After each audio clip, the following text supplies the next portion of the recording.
नमस्कार दोस्तों, stock market studies में फिर से एक बार आपको स्वागत है। तो आज यहाँ पे मैं बात करूंगा एक बहुत इम्पोर्टेंट कंपनी के बारे में। तो आज का जो कंपनी है वो है गोदरेज इंडस्ट्रीज। तो गोदरेज ग्रुप के एक मतलब होल्डिंग कंपनी है गोदरेज इंडस्ट्रीज। तो होल्डिंग कंपनी क्या होते हैं और मतलब देखा जाए तो सब्सिडरीज कंपनी क्या होते हैं, पेरेंट्स कंपनी क्या होते हैं, तो इसके बारे में बहुत सारे दोस्तों ने नहीं जानते। तो मैं आज बता दूं कि एक्चुअली जो होल्डिंग कंपनी होते हैं मतलब गोदरेज ग्रुप का ही एक मतलब होल्ड करने वाला एक कंपनी है गोदरेज इंडस्ट्रीज। और सब्सिडरीज कंपनी क्या होते हैं, गोदरेज कंपनी के और कितने सारे कंपनीज है जिसके ऊपर कंपनी खुद के हिस्सेदारी भी रख चुके हैं और उस कंपनी से भी रेवेन्यूज कंपनी को आ रहा है, तो इसको बोलते हैं सब्सिडरीज कंपनी। तो गोदरेज इंडस्ट्रीज मुझे बहुत अच्छे लगते हैं क्योंकि इस कंपनी के जो बिजनेस मॉडल्स है, अगर आपने गोदरेज इंडस्ट्रीज को खरीद लिया तो इसके साथ और भी 4 कंपनी आपके पोर्टफोलियो में आ जाएगा। हाँ, पोर्टफोलियो में नहीं आएगा मगर उस 4 कंपनी का रेवेन्यूज इस गोदरेज इंडस्ट्रीज को मिलेगा और गोदरेज इंडस्ट्रीज आगे जरूर ग्रोथ करेगा। साथ ही साथ इस चारों कंपनी अगर ग्रोथ करता है तो एक्स्ट्रा बेनिफिट आपको मिलेगा। तो चलो इसी के बारे में डिटेल्स वीडियो आज बताऊंगा, तो वीडियो को लास्ट तक जरूर देखिएगा। और अभी तक अपने इस चैनल को सब्सक्राइब नहीं किया तो इसी तरीके से इन्फॉर्मेशन पाने के लिए, स्टॉक के बारे में जानने के लिए, तो वीडियो को लास्ट तक जरूर देखिएगा। तो चलो देखते हैं आज के स्टॉक के बारे में। और हाँ, एक चीज तो बोलना ही भूल गया, आपको टेलीग्राम में जरूर ज्वाइन होना है। टेलीग्राम में आपको न्यूज अपडेट्स बहुत सारा मिलता रहेंगे। तो चलो देखते हैं आज के स्टॉक के बारे में।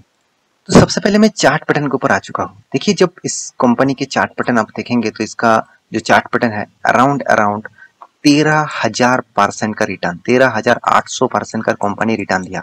जब से इस कंपनी स्टार्ट हुआ था तब से कंपनी का जो परफॉर्मेंस है आप देखेंगे तो बहुत ज्यादा वोलाटिलिटी है। आप कहेंगे सर इतना ज्यादा वोलाटिलिटी क्यों है? उसके पीछे लॉजिक है। देखिए, मार्केट कैप कितना, 14,000 करोड़, मतलब एक मिड कैप टाइप कंपनी है। तो आप सभी जानते ही हैं मिड कैप स्मॉल कैप मतलब ज्यादातर वोलाटिलिटी वहां पे आपको देखने को मिलेगा ही मिलेगा। तो इस कंपनी वोलाटिलिटी होने के बाद भी अराउंड 13,000, ओवरऑल बात करूं तो 14,000% का रिटर्न। आप सोचिए, अगर आप 20 साल पहले इस कंपनी के ऊपर निवेश करके छोड़ देते अगर 1 लाख रुपया, तो आज आपके पास कितना परसेंटेज रिटर्न मिलेगा? 14,000% का रिटर्न। तो आप तो करोड़पति बन गए होते। तो यही बात मैं आपको बार बार बोलता हूँ, किसी भी कंपनी के ऊपर निवेश करने से पहले इस तरीके से डेटा को आपको जरूर फाइंडिंग करना है। तो देखिए, इस कंपनी का जो पेरेंट ऑर्गेनाइजेशन कौन है? गोदरेज ग्रुप। और इसका सब्सिडरीज कंपनी कौन है? गोदरेज प्रॉपर्टीज लिमिटेड, गोदरेज एग्रोवेट, साथ ही साथ गोदरेज कंज्यूमर, इसी का सब्सिडरीज कंपनी है। तो चलो मैं सबसे पहले जो चीज मैं आपको दिखाने वाला था वो आपको सबसे पहले दिखा देता हूँ। देखिए, इस कंपनी का टोटल मार्केट कैप कितना है? टोटल मार्केट कैप है 14,000 करोड़, मगर इसका एंटरप्राइजेस वैल्यूज कितना है? 18,000 करोड़। इसका मतलब आप कहेंगे सर एंटरप्राइजेस वैल्यूज क्या होते हैं? मान के चलिए इस कंपनी का टोटल मार्केट कैप 14,000 करोड़ है, उनमें से एंटरप्राइज वैल्यूज भी आपको कैलकुलेट करना पड़ेगा क्योंकि इसका जितने सारे सब्सिडरीज कंपनी है उसमें से कंपनी ने इन्वेस्ट करके रखा। मान के चलिए गोदरेज प्रॉपर्टीज खुद के बिजनेस में 65% निवेश करके रखा, मतलब टोटल इन्वेस्टमेंट का 65% निवेश करके रखा। और इसका 3 बिजनेस है, अलग अलग सब्सिडरीज कंपनी है, उनमें से मान के चलिए 10, किसी को 10, किसी को 10 और किसी को 15, इस तरीके से कुछ निवेश उन्होंने करके रखा। तो ओवरऑल बात करूं तो ये जो कंपनी एक्स्ट्रा बेनिफिट कमाएगा उसका रेवेन्यूज किसको मिलेगा? 10% के हिसाब से इसी को मिलेगा, 15% के हिसाब से इसी को मिलेगा और 10% के हिसाब से इसी को मिलेगा। तो इसी को बोलते हैं एंटरप्राइजेस वैल्यूज। मतलब कंपनी खुद का तो मार्केट कैप है ही, कंपनी का खुद का तो बिजनेस है ही, साथ ही साथ कंपनी और भी चारों कंपनी के ऊपर यहाँ पे कंपनी ने इन्वेस्टमेंट करके रखा। इसीलिए मैं पहले आपको बता रहा था, अगर आप गोदरेज इंडस्ट्रीज के ऊपर निवेश करते हैं तो उसको एक्स्ट्रा बेनिफिट आपको और भी 4 कंपनी को मिलेगा। मान के चलिए आप अगर गोदरेज कंपनी के पूरा इस टोटल मार्केट को आप खरीद लेते हैं, मतलब 14,140 करोड़ आप देकर पूरा मार्केट को खरीद लेते हैं, तो एक्स्ट्रा आपको 4 कंपनी एक्स्ट्रा शेयर आपको उसका भी परसेंटेज आपको मिल जाएगा। तो वो 4 कंपनी कौन है, चलो वो भी दिखा देता हूँ। तो यहाँ पे देख सकते हैं गोदरेज जो इंडस्ट्रीज है, गोदरेज इंडस्ट्रीज है वो खुद की ओनरशिप तो है, उसका बिजनेस क्या है?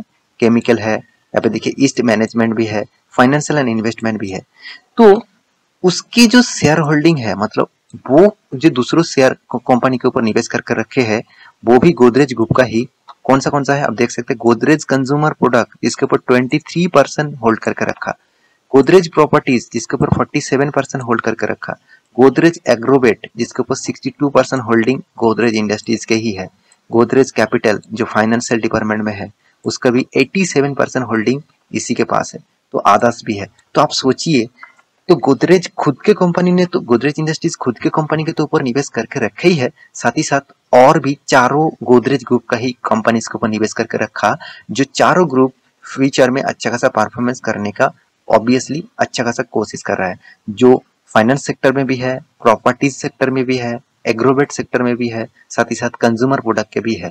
तो मैं जरूर इस गोदरेज इंडस्ट्रीज प्रोडक्ट कंपनी के ऊपर आपको जरूर फोकस रखने के लिए बोलूंगा, क्योंकि इस कंपनी का परफॉर्मेंस के साथ साथ कंपनी ने एक बहुत बड़ा एक बिजनेस मॉडल को फैला कर रखा, जिसमें extra benefit extra revenues company को उस सेक्टर से भी आएगा। तो देखिए बहुत सारे दोस्त कंसोलिडेट मतलब रिजल्ट भी देखते हैं, साथ ही साथ स्टैंड लोन भी रिजल्ट देखते हैं। तो देखिए कंसोलिडेट रिजल्ट आपको मैं बार बार जब Q4 का रिजल्ट आता है तो कंसोलिडेट रिजल्ट आपको इसलिए दिखाता रहता हूँ क्योंकि इसका जितने सारे शेयर होल्डर है, मतलब शेयर होल्डिंग जो कंपनी के ऊपर उन्होंने निवेश करके रखा, तो उनमें से कंपनी टोटल कितना प्रॉफिट आया वो आपको कंसोलिडेट परफॉर्मेंस में ही देखेगा।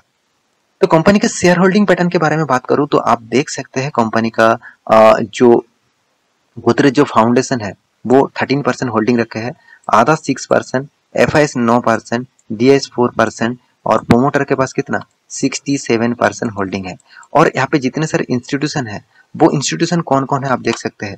एलआईसी के पास भी होल्डिंग है, निप्पॉन जो लाइफ इंश्योरेंस है मतलब जो रिलायंस के ग्रुप की ही कंपनी है उसको भी होल्डिंग है। यहाँ पे देखिए हिल फूड के भी है, यहाँ पे देखिए हब रॉक के ऊपर भी है और बहुत सारे कंपनीज है जो यहाँ पे यूनाइटेड इंडिया इंश्योरेंस कंपनी भी है। तो बहुत सारे कंपनीज इसके ऊपर होल्डिंग करके रखे हैं। तो कंपनी के रेवेन्यूज के बारे में बात करूं तो कंपनी कौन सा सेक्टर से बिलोंग करते हैं वो आप देख सकते हैं। केमिकल सेक्टर से कंपनी के रेवेन्यूज आते हैं टोटल 802 करोड़, और उसके बाद देखिए डेयरी फार्म इसके ऊपर कंपनी रेवेन्यूज आते हैं 337 करोड़। उसके बाद आप देख सकते हैं भेज ऑयल इसके ऊपर कंपनी का रेवेन्यूज आते हैं अराउंड 389 करोड़। उसके बाद देखिए फाइनेंशियल एंड इन्वेस्टमेंट के ऊपर कंपनी का रेवेन्यूज आते हैं अराउंड आप बोल सकते हैं 19%, तो 19 करोड़ का। और ओवरऑल बात करूं एनिमल फीड का भी कंपनी मतलब बेचते रहते हैं, तो इसका ऊपर कंपनी रेवेन्यूज सबसे ज्यादा आते हैं 1100 करोड़ का। और जो क्रॉप प्रोडक्शन जो क्रॉप है जो मतलब क्रॉप का प्रोडक्शन करते हैं कंपनी, उसके ऊपर कंपनी रेवेन्यूज आते हैं अराउंड 353 करोड़ का। और बाकी यहाँ पे देखिए स्टेट ऑन प्रॉपर्टी डेवलपमेंट मतलब जो प्रॉपर्टीज है जो प्रॉपर्टी डेवलपमेंट है उसके ऊपर सबसे ज्यादा रेवेन्यूज आते हैं अराउंड 1400 करोड़ का। तो कंपनी का जो परफॉर्मेंस है आपको सामने में उसी डेटा को रख रहा हूँ जो डेटा देखकर आपको एक अंदाजा लग जाएगा कि एक्चुअली कंपनी में किस बेसिस से काम हो रहा है। देखिए कंपनी का फाइनेंशियल ईयर रिजल्ट के बारे में बात करूँ तो quarter basis year of year basis आप रिजल्ट देख सकते हैं 2021, 2022 एंड 2022 एंड 2021। टोटल इनकम के बारे में बात करूँ तो पिछले सालों में था 2700 करोड़ और इस बार कितना हुआ 4700 करोड़, मतलब कितना ग्रोथ 70% का ग्रोथ हुआ। कंपनी का 70% ग्रोथ मतलब बहुत शानदार ग्रोथ कंपनी ने दिखाया है। और साल भर की यहाँ पे क्वार्टर बेसिस था, अभी साल भर की बात करूं तो पिछले सालों में था 9900 करोड़, इस बार 15000 करोड़ तक पहुंच चुके हैं। 51% का ग्रोथ हुआ साल भर में। ईबेट जो है वो भी परसेंटेज 315% का ग्रोथ हुआ। और यहाँ पे देखिए टोटल इंटरेस्ट कंपनी को जो इंटरेस्ट पे करना पड़ रहा है, मतलब कंपनी जो कर्जा लेके रखा जो पहले क्वार्टर में था 124, पिछले सालों के क्वार्टर में 124 था, इस बार 175 करोड़ का। और यहाँ पे देखिए आप देखेंगे तो टोटल इंटरेस्ट के बारे में बात करूं तो फाइनेंशियल ईयर पिछले साल में 469 करोड़ का टोटल कर्जा था, अभी उसको इंटरेस्ट के हिसाब से पे करना पड़ रहा है। इस बार 623 करोड़ का टोटल इंटरेस्ट के हिसाब से पे करना पड़ रहा है। नेट प्रॉफिट के बारे में बात करूं तो देखिए कंपनी ने तो लॉस किया था पिछले क्वार्टर में, पिछले सालों के क्वार्टर में, इस साल में कंपनी ने प्रॉफिट किया। और साल भर की बात करूं तो कंपनी का प्रॉफिट 96% जंप किया। पिछले सालों में था फाइनेंशियल ईयर 2020 से 2021 तक 335 करोड़ और इस बार वो डबल के नजदीक है 654 करोड़ पहुंच चुके हैं। तो ये सबसे बड़ी बात होती है कोई भी कंपनी के लिए। तो मेरे हिसाब से कंपनी के हर पैरामीटर मुझे पॉजिटिव दिखा बहुत सारे डिटेल्स आपके सामने मैं डिस्कस किया। तो आप इस कंपनी के ऊपर निवेश करके रखे हैं, तो ऑब्वियसली आप जरूर मतलब इस कंपनी के ऊपर फोकस रखिए। कंपनी का हर पैरामीटर आपको पॉजिटिव दिखेगा, हाँ कुछ चीज आपको नेगेटिव भी दिखेगा, तो उसके ऊपर आप कंसीडर करिए। अगर उस कंसीडरेशन आपको ठीक ठाक लगे तो इस कंपनी के ऊपर आप कंटिन्यू कर सकते हैं, क्योंकि कंपनी का रिटर्न रेशियोज आप देखेंगे तो उतना खास रिटर्न अभी तक नहीं दिया, नेगेटिव दिया। तो आप लॉन्ग टर्म पीरियड के लिए होल्ड करना चाहते हैं तो इस कंपनी आपको अच्छा खासा रिटर्न जरूर दे सकते हैं। तो आशा करता हूँ सारे जानकारी आपको मिल चुका है। मेरी इस वीडियो आपको कैसा लगा जरूर कमेंट करना, और इसी तरीके से वीडियो पाने के लिए चैनल को सब्सक्राइब भी करना। मिलते हैं नेक्स्ट टॉपिक लेके, तब तक के लिए अच्छे से रहिए, अपने ख्याल रखिए, बाय बाय।